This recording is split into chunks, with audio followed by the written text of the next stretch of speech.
So dear students, this is our next video for the rotational dynamics. 12वीचा जो आपण first topic सुरू केला आहे त्याच्यामधला हा नेक्स्ट व्हिडिओ आहे.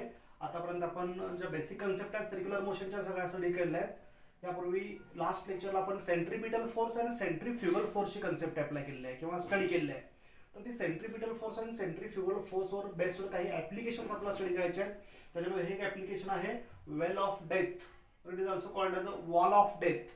हिंदीमध्ये ज्याला म्हणतो आपण माउथ का कुआ. ठीक आहे. तर हे पॉईंट झाल्यानंतर आपल्याला मग बँकिंग ऑफ रोडचा जी कन्सेप्ट आहे ज्याच्यामध्ये आपल्याला सेंट्रीपिटल फोर्स सेंट्रीफ्युगल फोर्सच्या कन्सेप्ट यूज करायचे आहेत तो पॉईंट आपल्याला घ्यायचा आहे बँकिंग ऑफ रोड्स और motion of vehicle on level road and banked road. असे दोन पॉईंट्स आहेत ते आपल्याला नेक्स्ट व्हिडिओमध्ये घेता येतील. ठीक आहे. आणि त्यानंतर मग व्हर्टिकल सर्क्युलर मोशनचा एक पॉईंट झाला की आपला हा सर्क्युलर मोशनचा सगळा पार्ट या टॉपिक मधला संपतो आणि मग आपला रोटेशनल मोशन स्टार्ट करता येईल. सो हा जो पॉईंट आहे तो अतिशय महत्वाचा आहे. ऑब्जेक्टिव्ह नीट जेई साठी महत्वाचा आहे. मला वाटतं लॉज ऑफ मोशन जेव्हा मी नीटचा सिलेबस शिकवताना लॉज ऑफ मोशनचा पॉईंट जो टॉपिक शिकवला त्याच्यामध्ये मी हे डिटेलमध्ये घेतलेला आहे. पण ह्या बोर्डच्या सिलेबसमध्ये आल्यामुळं मी पुन्हा एकदा हा पॉईंट एक्सप्लेन करतोय जो ऑलरेडी मी नीट लेवलने घेतलेला आहे. ह्याच्यामध्ये टेक्स्टबुकमध्ये फक्त मिनिमम सेफ स्पीड कॅल्क्युलेट केलेला आहे. ह्याच्यामध्ये मिनिमम सेफ स्पीड बरोबर time period, angular frequency, angular velocity ह्या सुद्धा व्हॅल्यूज आपल्याला कॅल्क्युलेट करता येतील. त्याचे फॉर्म्युले डिराईव्ह करता येतील जे ऑब्जेक्टिव्हसाठी महत्त्वाचे आहेत. So what is concept of well of death और wall of death which is also called as a माउथ का कुआ. तर हे तुम्ही यात्रेमध्ये बघितलेलं आहे. ही जी कन्सेप्ट आहे वेल ऑफ डेथची ही तुम्ही ज्या यात्रा असतात त्या यात्रेमध्ये बघितलेली आहे. त्याच्यामध्ये अशी एक मोठी वॉल असते और वेल असते, ड्रम असतो मोठा आणि आतमध्ये व्हेकल्स असे हॉरिझॉन्टल सर्क्युलर मोशन परफॉर्म करतात. तर याची एक छोटीशी व्हिडिओ क्लिप मी या व्हिडिओच्या सगळ्यात शेवटी अटॅच करतो. जे वेल ऑफ डेथ ऍक्च्युली कसं असतं हे तुम्हाला ह्या व्हिडिओच्या एंडला बघायला मिळेल. ठीक आहे. तर समजा एक सिलेंड्रिकल वॉल आहे, सिलेंड्रिकल वेल आहे, सिलेंड्रिकल मोठा ड्रम आहे. ठीक आहे. इमॅजिन करा आणि ह्या ड्रम मध्ये एक व्हेकल असा आतून असं रिव्हॉल्व झालेला आहे. ऍक्च्युली हा पॉइंट आपण नंतर घ्यायला पाहिजे बँकिंग ऑफ रोड्स नंतर. पण जो नवीन सिलेबस 12चा ऍड झालेला आहे त्याच्यामध्ये हा पॉइंट बँकिंग ऑफ रोड्सच्या आधी घेतला म्हणून मी आधी घेतोय. But it is one of the case of banking of roads. Banking of रोड्सची हे एक स्पेशल केस आहे. बँकिंग ऑफ रोड्स मधला अँगल ऑफ बँकिंग जेव्हा 90 असेल त्यावेळी ही केस असणार आहे वेल ऑफ डेथ.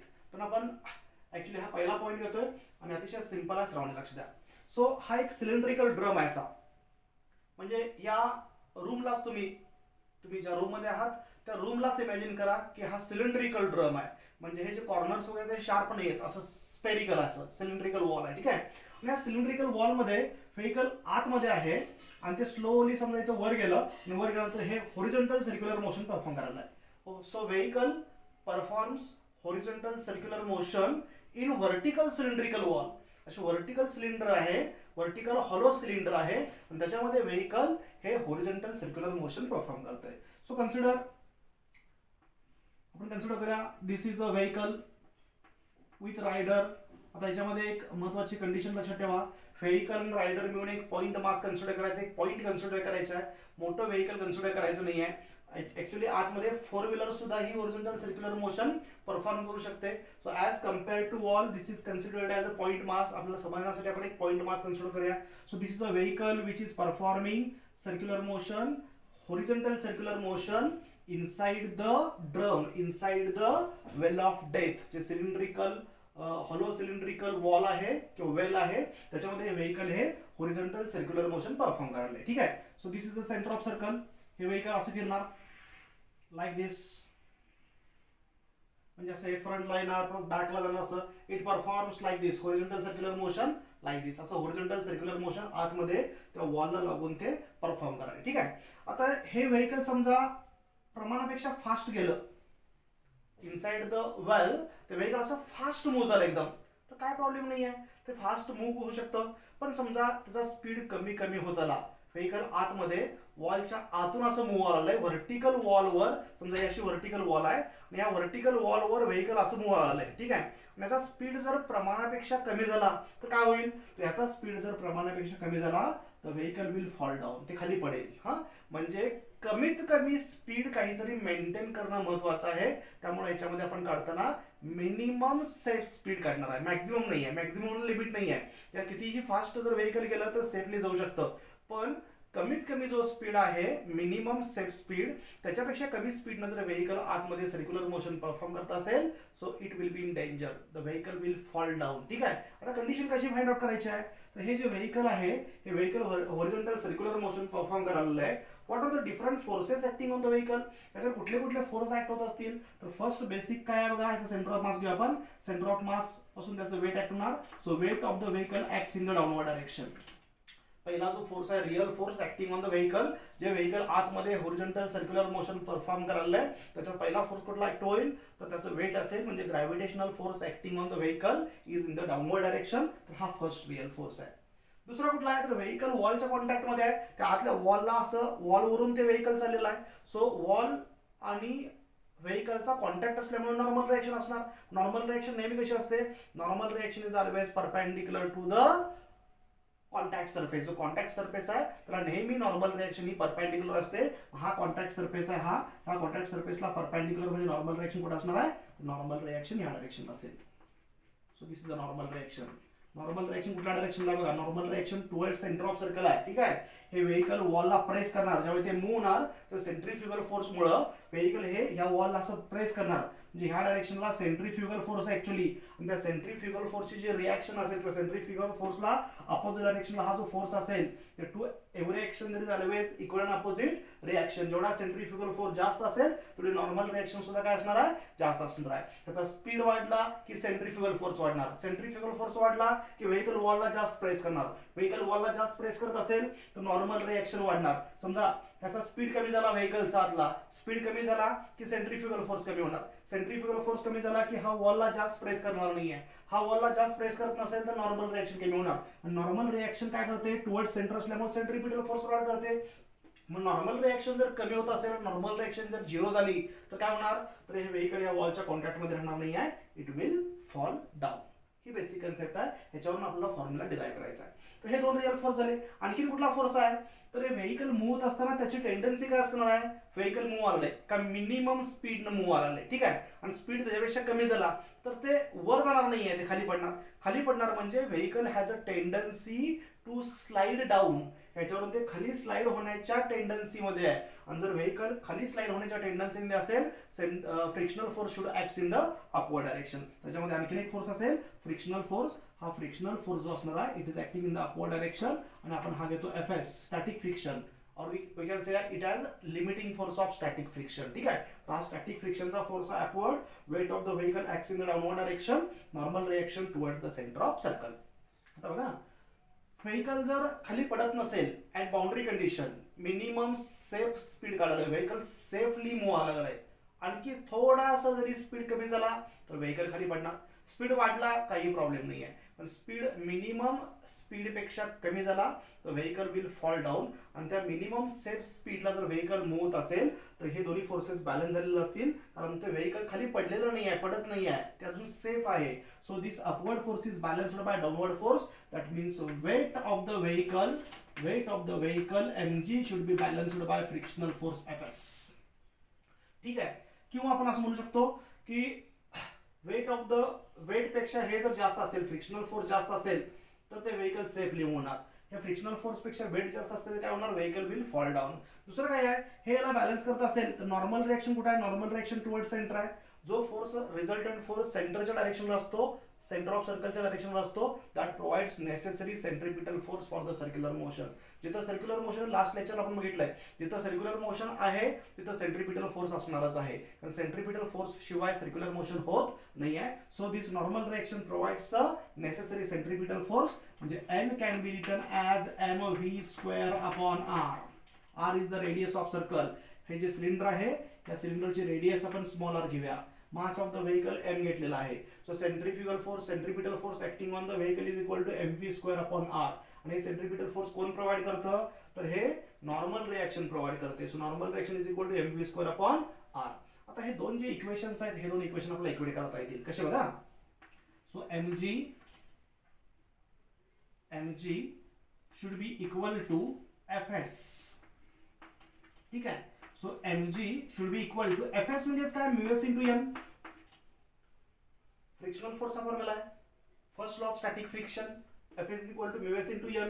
एन म्हणजे नॉर्मल रिएक्शन, इथे व्हॅल्यू किती आहे एवढी आहे, ती पुटअप करूया. So mg should be equal to mu S into N ची व्हॅल्यू आहे mv स्क्वेअर अपॉन आर.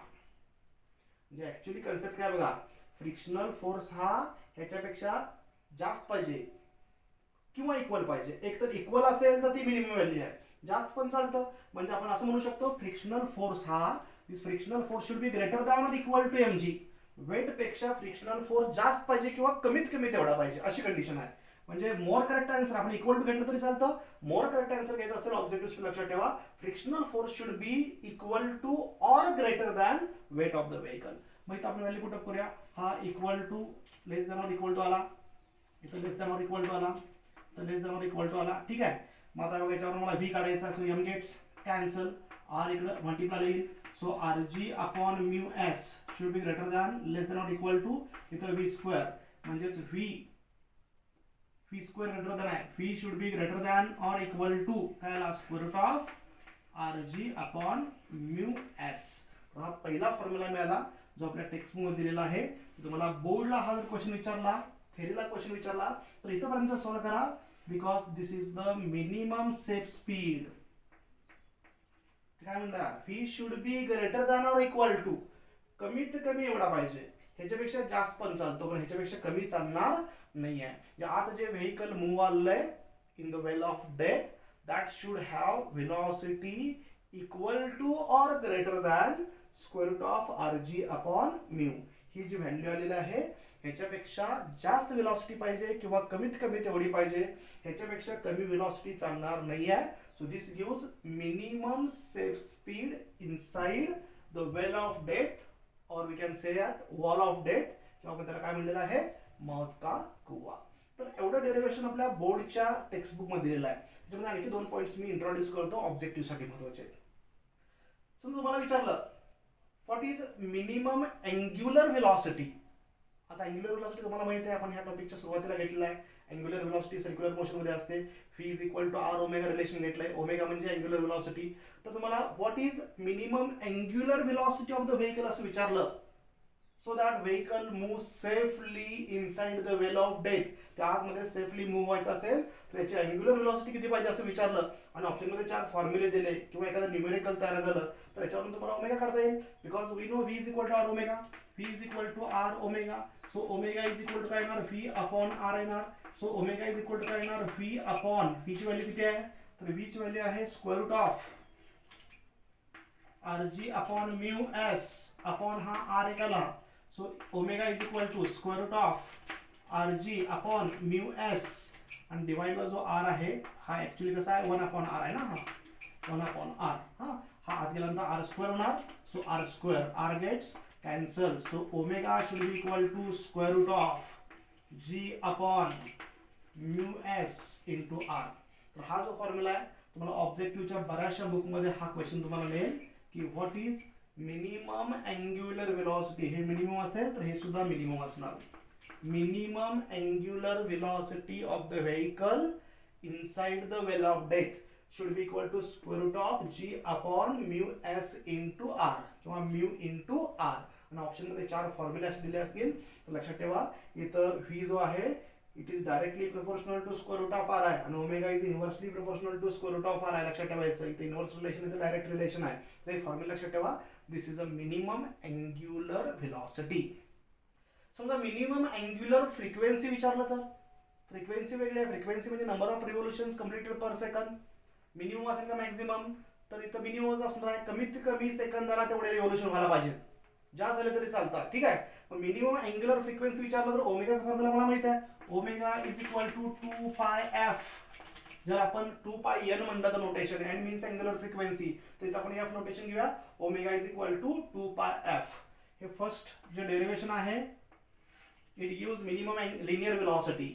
हे जे सेकंड डेरिव्हेशन आहे it gives minimum angular velocity. आणि हे थर्ड जे डेरिव्हेशन मी डिराइव्ह करतोय हे 2 पॉइंट्स आहे टेक्स्टबुक मध्ये नाही आहेत. It gives minimum angular frequency. म्हणजे समजा अँग्युलर फ्रिक्वेन्सी म्हणजे काय, number of revolutions completed per second. Number of revolutions completed per second. एका सेकंदामध्ये मिनिमम किती रिव्होल्युशन्स व्हायला पाहिजेत. एका सेकंदामध्ये जास्त रिव्होल्युशन्स होत असतील तर चालतं, कारण स्पीड तेव्हा जास्त असतो. पण एका सेकंदामध्ये प्रमाणापेक्षा कमी रिव्होल्युशन्स होत असतील तर स्पीड काय होणार, कमी होणार. आणि स्पीड कमी झालं तर काय होणार, vehicle will fall down. So what should be the minimum angular frequency of vehicle काढायचं असेल तर इथे एफ काढायचा आहे. So f is equal to omega upon 2 पाय.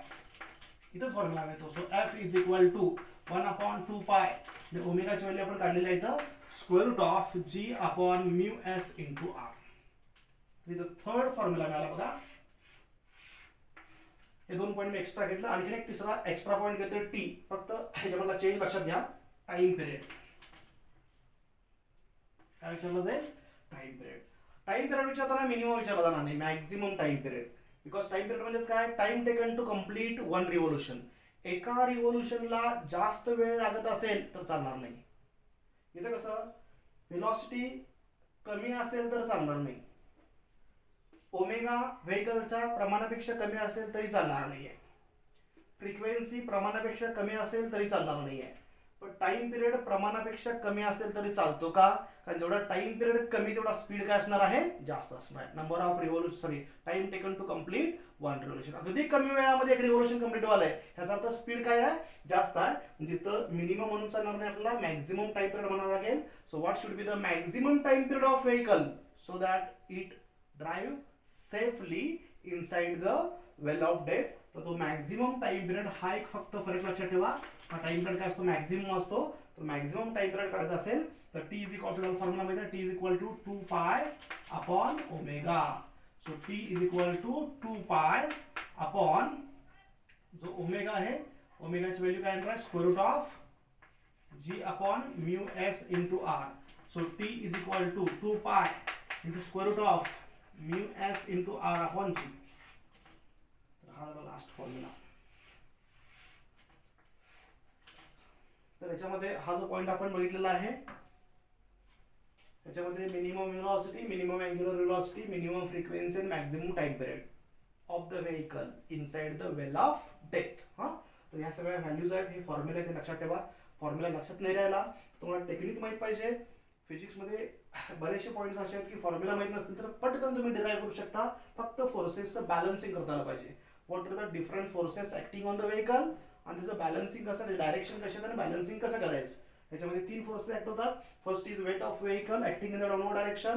Second is normal reaction perpendicular to the wall.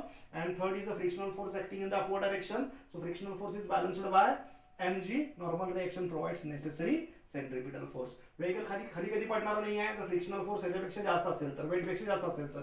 So frictional force should be greater than और equal to weight. म्हणून दिलेलं आहे Fs should be greater than और equal to weight of the vehicle mg. So this is the minimum velocity, minimum angular velocity, minimum angular frequency and maximum time period of vehicle inside the well of death.